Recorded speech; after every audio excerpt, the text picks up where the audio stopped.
सास नंबरी, बहू 10 नंबरी। पूरे घर में मालती देवी का हुक्म चलता था। अपनी बड़ी बहू को वो टीवी के रिमोट की तरह कंट्रोल करती थी। चलो, देर हो रही है। 12 बजे से पहले लड़की वालों के यहाँ पहुंचना है। हाँ हाँ, चलती हूँ। मैं तो भगवान से बस ये दुआ कर रही हूँ कि जिस तरह मेरी बड़ी बहू मेरी मुट्ठी में है, उसी तरह मेरी छोटी बहू भी मेरे इशारे पे नाचे। अरे भगवान, भला इस घर में किसकी हिम्मत है जो तुम्हारे खिलाफ जाने की हिमाकत करे। इस तरह मालती देवी अपने छोटे बेटे की भी शादी कर देती हैं। मालती की छोटी बहू फैशन डिजाइनर का कोर्स करके आई थी। उसका सपना था कि शादी के बाद वो अपना खुद का बुटीक खोले। एक दिन, क्या बात है छोटी, तू तो एक से बढ़कर एक डिजाइन बना लेती है। इसमें कौन सी बड़ी बात है दीदी? आप चाहे तो मैं आपको भी सिखा सकती हूँ। हाँ, फिर हम दोनों मिलकर एक बुटीक खोल लेंगे।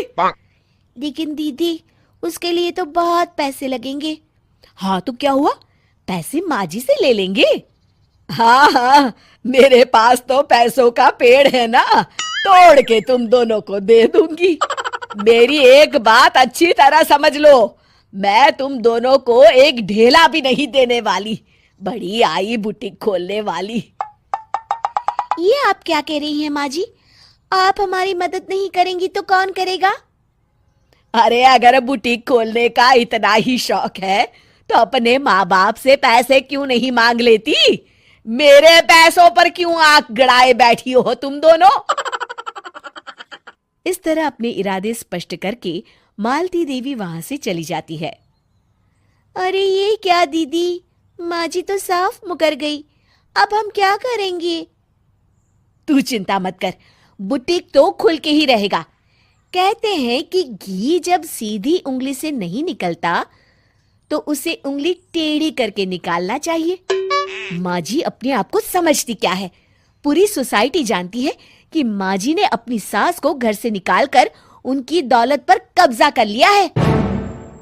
हाँ दीदी, अब तो जैसे को तैसा करना पड़ेगा। फिर दोनों बहुएं मिलकर एक साजिश रचती हैं। एक दिन, अरे नालायक, जरा ठीक तरह से पैर दबा, बिल्कुल मजा नहीं आ रहा। खाने पीने में तो कोई कसर नहीं छोड़ती। तभी वहां बड़ी बहू हाथ में एक फॉर्म लेकर आती है। माँ जी, आपके लिए एक खुशखबरी है। सरकार सभी बुजुर्गों को हर महीने 10,000 रुपये पेंशन देने वाली है। अरे ये क्या कह रही है तू? क्या सच में मुझे हर महीने घर बैठे 10,000 रुपये मिलेंगे? हाँ माँ जी, दीदी सच कह रही है। कल टीवी न्यूज में इस बारे में बता रहे थे। बस आप ये फॉर्म पढ़ के इसे भर दीजिए और अपने दस्तखत कर दीजिए। मैं इन्हें ले जाकर जमा करवा देती हूँ।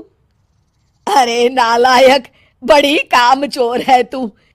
इस बुढ़ापे में कहाँ तुम मुझसे फार्म भरवा रही है? खुद ही भर ले, मैं दस्तखत कर देती हूँ। ठीक है माँ जी। फिर बड़ी बहू बड़ी चालाकी से फॉर्म के पन्नों के बीच प्रॉपर्टी के पेपर छिपा कर रख देती है और उन पर मालती देवी के दस्तखत करवा लेती है। कुछ दिनों के बाद मालती देवी अपने पति के साथ 2 दिनों के लिए अपने एक रिश्तेदार के यहाँ जाती है। दूसरी तरफ दोनों बहुएं पूरे घर पर अपना कब्जा कर लेती हैं। मालती देवी जब अपने रिश्तेदार के यहाँ से लौटती हैं, तब अपने कमरे में ताला लगा देख आग बबूला हो जाती है। अरे नालायको, मेरे कमरे में इतना बड़ा ताला किसने लगाया है? माँ जी, ये कमरा तो मैंने अपने बेटे रोहन को दे दिया है और आज से आप बाहर कोने में जो छोटा कमरा बना है ना, वहां रहेंगी। अच्छा, मैं उस सड़ेले कमरे में रहूंगी है? तेरी ये कहने की हिम्मत भी कैसे हुई?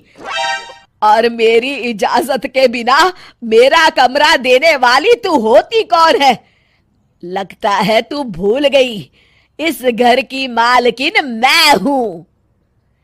तभी वहां छोटी बहू आती है। अरे माँ जी, आप इस घर की मालकिन नहीं है। अब इस घर की नई मालकिन हम दोनों बहुएं हैं। ये देखिए, इन प्रॉपर्टी के पेपर पर आप ही के दस्तखत है। अरे भाग्यवान, ये तुमने क्या कर दिया? दस्तखत करने से पहले एक बार ठीक से पढ़ तो लेती। अरे लेकिन मेरी बहुएं मेरे साथ ऐसा कैसे कर सकती है? अरे तो इसमें कौन सी अचरज की बात है? तुमने भी तो अपनी सास को घर से बाहर निकाल दिया था। टूटा फूटा ही सही, शुक्र करो कि इन दोनों ने कम से कम हमें रहने के लिए कमरा तो दिया। तुमने तो अपनी सास को वो भी नहीं दिया था। आज समझ में आया, जैसी करनी वैसी भरनी। चलो, अपना सामान उठाओ और चलते हैं।